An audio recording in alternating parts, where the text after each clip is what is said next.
Geez, it's interesting, isn't it? I was on with Car. It was exactly 3 weeks ago today, and at the time, the S&P 500, the All Ordinaries, they were both teetering on the edge of key support areas, and they gave every indication they may break down. And now here we are 3 weeks later, and we're looking at potentially new all-time highs. And so look, we've got a chart of the S&P 500 here.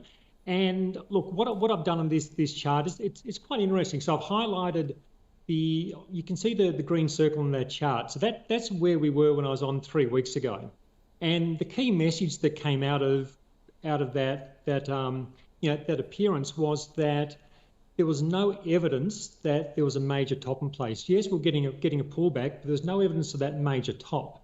And so look, I thought it was very much about keeping a cool head and not being shaken out by the volatility. And the reason I wanted to make that point is because so often what we see happen is that people get nervous when the market starts pulling back, particularly after like a long upwards phase, and they start getting worried that something's bigger brewing, and they end up moving to cash. And look, and while you've always got to be aware of the more bearish scenarios, I think the right play is often you've got to give the underlying trend the benefit of the doubt.